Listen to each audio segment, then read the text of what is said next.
Nakaigit ko sa honeymoon namo tungod sa kadakog bunal sa akong bana. Maayong adlaw kanimo DJ Sam ingon mana sa imuha mga viewers. Ako si Clarissa, 27 anyos. Tulo ka buwan akong kasal ngadto sa akong bana nga si Ondoy. 24 anyos ang akong bana DJ Sam. Maguwang kog tulo ka tuig sa iyaha. Di gyud uso sa amuan ni Ondoy DJ Sam ang mag-ana-ana sa wa pa mi kasal. Okay rapod ko, kay alangan naman mag-una-una ko sa iyaha. Or di ba ka mamugos ko? Nga kiss-kiss raman ang iyahang ginabuhat gyud sa ako Tapos kuot-kuot po DJ Sam. Human ana, undangan na dayon ko niya. Di na siya mula husba. 1 year DJ Sam after sa among relasyon, nagpakasal naming duha ni Ondoy. Ug dihang honeymoon na namo DJ Sam. Dito na jud nako napagtanto DJ Sam kung ngano. Nganong wa ko birahi o hilabdi ni Ondoy kaniadto. Basta DJ Sam no, pagpagawas lang lagi niya sa iyang bunal DJ Sam, pas kag yung dakua. Taas pagid kaayo DJ Sam. Dili na ko virgin ha. 15 ka tuig pa lang ko, gihatag na nako ang akong pagkababae ngadto sa una na akong uyab. Nagtuloy-tuloy na DJ Sam. Kutob sa akong mauyab. Naadyoy mahitabo sa amua.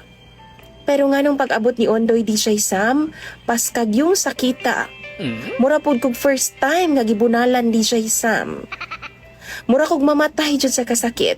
As in 3 days good ko DJ Sam ay. Nga murabag na ay nag-ung-ung nga baka sa akong bilahan. Hasta mag yung dakua kang Ondoy oy. Kausaragod ko nagpalabot sa iya DJ Sam. Ugwa na gid ko magpausab pa kay grabe na gid akong syagit-syagit. Di na gid makaya DJ Sam. Gusto pa unta siya, pero sakto na. Kay di naman gyud ako kaya ang iyang bunal. Grabe jud na akong hilak pagkahuman namo. Nag-agay-agay jud kog taman DJ Sam. Kabaw mo nakaigit gud kus kasakit ay.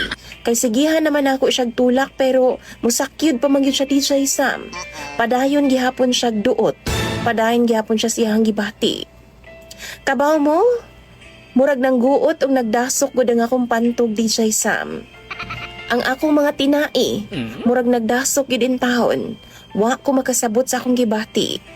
Kalibangon, kaihion, hangtod nga nakaigit na lang yun po DJ Sam. Dako man jud kaayo. Pinakadako jud sa tanan akong nakita sa akong mga nahimong ex DJ Sam.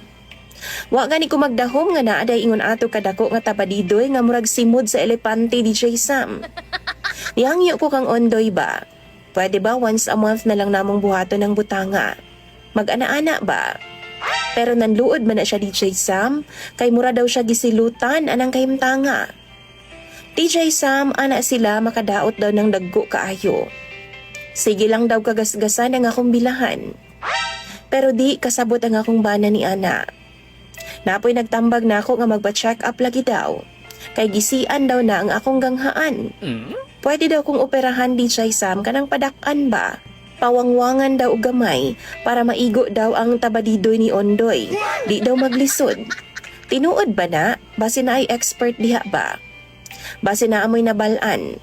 Tabangi daw ko ninyo. I-suggest daw ninyo sa ako akong asapod.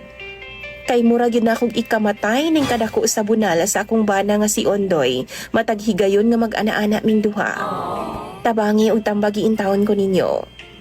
Imong sender ug follower DJ Sam nga nagpingit na po sa kasakit.